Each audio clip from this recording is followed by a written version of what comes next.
हरे कृष्णा मित्रों, राधे राधे। आज के वीडियो में आपका बहुत बहुत स्वागत है। मित्रों, प्रदोष व्रत हिंदू धर्म में भगवान शिव को प्रसन्न करने के लिए किया जाने वाला अत्यंत ही महत्वपूर्ण फलदायक व्रत है।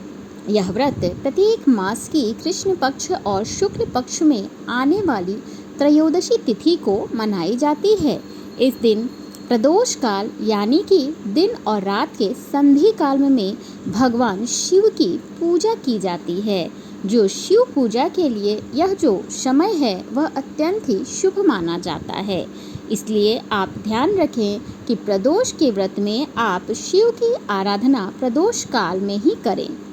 सावन माह में प्रदोष व्रत का क्या महत्व होता है, आइए जान लेते हैं। सावन का महीना भगवान शिव को अत्यंत प्रिय है। इस महीने में शिव भक्ति और व्रत एवं उपवास करने का विशेष महत्व होता है। ऐसे में जब सावन मास में प्रदोष व्रत पड़ता है तो इसकी धार्मिक महत्व और भी बढ़ जाती है। शिव भक्त इस अवसर पर व्रत रखकर और संध्या के समय पार्थिव शिवलिंग की विधि पूर्वक पूजा कर विशेष पुण्य और शिव कृपा प्राप्त करते हैं। यदि आपके घर में पार्थिव शिवलिंग बनाकर पूजा न की जाती हो तो आप किसी नज़दीकी शिवालय में जाकर प्रदोष व्रत में भगवान शंकर की पूजा कर सकते हैं। मित्रों, आइए जानते हैं कि सावन में जो 2 प्रदोष व्रत पड़ेंगे उनकी तिथियां क्या क्या रहेंगी।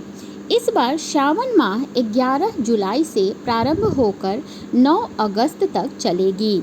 इस दौरान 2 प्रमुख प्रदोष व्रत मनाए जाएंगे। पहला प्रदोष का व्रत सावन कृष्ण पक्ष की त्रयोदशी तिथि 22 जुलाई 2025 दिन मंगलवार को मनाई जाएगी, जो कि भौम प्रदोष व्रत के रूप में मनाया जाएगा।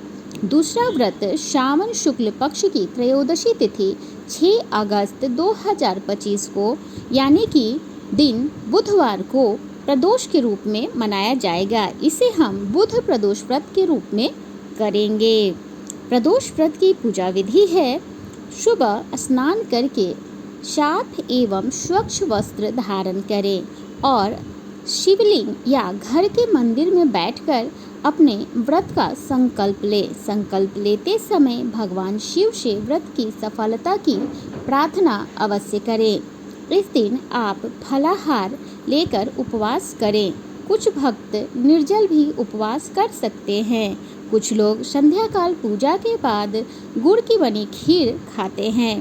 पूजा के लिए आप इस दिन बेलपत्र, गंगाजल, दूध, दही, शहद, घी, चंदन, भस्म, धतूरा, आक, पुष्प, धूप, दीप, फल आदि एकत्र करें एवं भगवान की इन सभी सामग्रियों से विधिवत पूजा करें।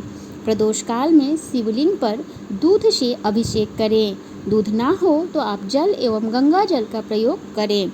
इस दौरान आप शिव का मंत्र का जाप करें।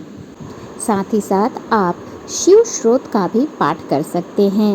इस दिन आप शिव के पंचाक्षरी मंत्र यानी कि ओम नमः शिवाय या महामृत्युंजय मंत्र का जप, शिव चालीसा का पठन, रुद्राष्टकतम आदि सभी का आप पठन कर सकते हैं या फिर आप श्रवण कर सकते हैं।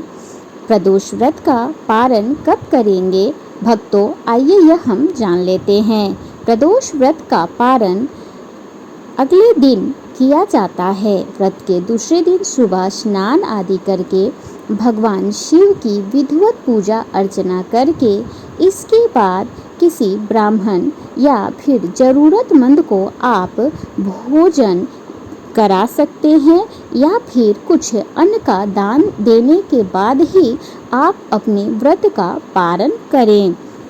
इस तरह से प्रदोष का व्रत पूरी तरह से संपन्न माना जाता है।